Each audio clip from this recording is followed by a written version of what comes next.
Hi! In this short video, I'm going to talk about market avatar creation for blogging. In Hinduism, an avatar is the manifestation of a deity as a human. In the online world, the term has come to refer to a variety of other things, including the hypothetical individual that is a representation of a market's collective qualities and characteristics. In other words, as a blogger, you should consider an avatar to be that person you imagine yourself communicating to when you write a blog post. This presupposes one thing, that members of a market have similar traits and qualities, making it possible for bloggers and website owners to create avatars. So what's the importance of an avatar? Imagine yourself for a moment talking to someone. What can help you keep a person's interest? What can you say that can convince him to listen and interact with you for hours on end?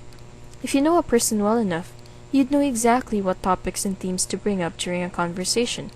If the person you're talking to is polite enough, you might occasionally get away with references to yourself or to topics that don't interest him. Members of a market are a lot like any person you communicate with, except that they're not often polite. When people go to blogs to read or watch videos, they want to be shown exactly what they're looking for. Write about a topic outside of their interests, and they leave. You need to have an avatar in mind when you blog, even if you don't intend to sell anything, so you'll always know what topics to blog about that are within the interests of your target market or target readers. So how do you create an avatar? You will find the task of creating an avatar less difficult if your blog topic or theme is one that you are also very much interested in. If you love what you blog about, you already represent your market to some extent, and you are therefore your own prototype of your avatar. If this is not the case, this is when you need to create from scratch, which is not a very easy task for a lot of people. This is yet again another reason for you to consider from the very beginning blogging about something of interest to you. Now, even if you are already a perfect example of a member of your own market, you still need to clearly define your avatar on paper. This is to make sure you take into consideration other traits you don't have that others do, and to ensure you never forget who your avatar is.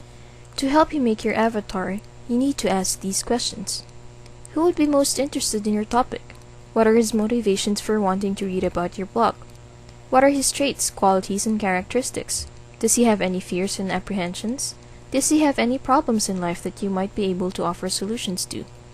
Some online marketers who are very precise about avatar creation go so far as to recommend that you also identify the smallest details, including, but not limited to, age, gender, civil status, geographic location, family composition, educational attainment, and employment status. I would say it is important to be detail-oriented, mainly because the more you know about your target market or reader, the easier for you to communicate with him and keep his attention. For example, identifying your avatar's fears and life issues can help you create blog posts geared towards helping him solve those issues.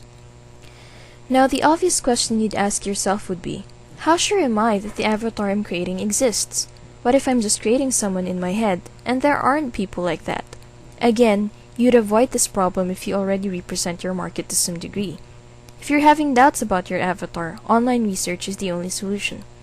Visit sites, forums, message boards, and communities related to your topic. What kind of group or groups of people frequent these places?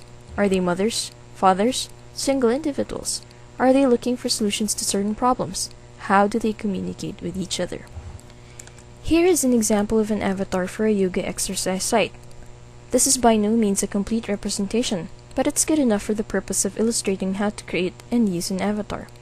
Our avatar is a 35-year-old woman, perhaps nearing quarter-life crisis, is on the brink of experiencing health issues because of lack of exercise, works in a 9-to-5 job while trying to take care of 3 kids and a husband, is extremely stressed out and about to lose it, is looking for a way to de-stress, relax, and be happier and healthier, has some academic background in physical therapy, but shifted to sales and marketing for a pharmaceutical company.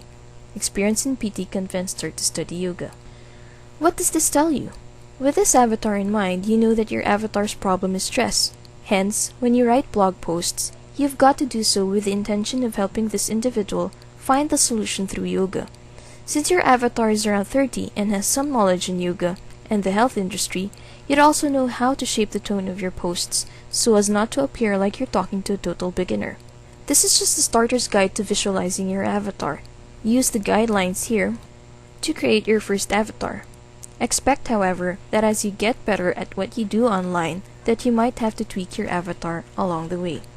Stay tuned for more videos to come from the Basic Blog Guide.